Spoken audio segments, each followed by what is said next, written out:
Hello everyone, we wanted to provide a quick update on where we were up to in our campaign to reform the Foxes Trust. Last time you heard from us, we were preparing to submit a request for a special general meeting to change the leadership of the Trust. We created a letter and included a resolution to change the board of the Trust. Having been in communication with the Trust over the last 6 months or so, we've observed a structure that leads to a lot of decisions being made by committee, with a lack of delegated power, and progress and communication is always incredibly slow as a result of this. Our belief is that at the very top, the Trust needs to become more agile, and that this will require a restructuring of the board and a shake-up of those who sit on it.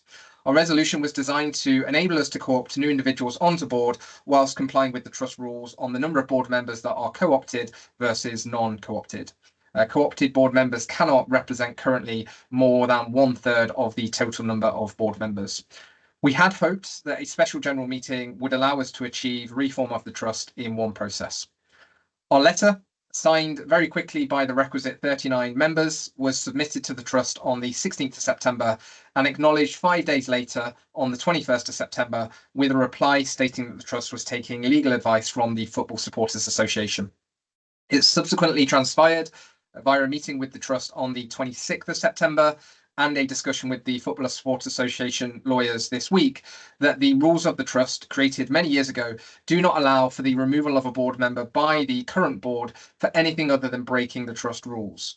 Whilst the FSA confirmed that our request is legal, there's actually no way for the Trust to remove a board member under the current rules, so the existing board could not fulfil the resolution we'd originally created had members actually voted on it.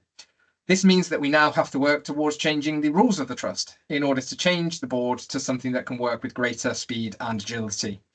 This will require a resolution to be raised either as part of a special general meeting, in a second request now that we've withdrawn our original request, or at the AGM. The current AGM is due to take place around March 2025, and we're working towards a solution that will pull this forward. We do not want to wait until March to see a change at the Trust. We appreciate, though, that the Trust will need time to prepare for an AGM, should they be willing to call one early, but ideally we would not want that to take place any later than January 2025. We have two potential routes forward as a reform campaign. Number one, we request a special general meeting to change the rules of the Trust now, and then stand candidates for election to board at the next AGM. Or number two, we ask the Trust to run an early AGM, field a slate of candidates to be elected to board at that point, tackling changes to the rules of the Trust via special general meeting thereafter. Thank you to everybody who signed the letter for the special general meeting originally, and to the many people who offered to do so but weren't needed. We'll keep you posted on how we progress from here.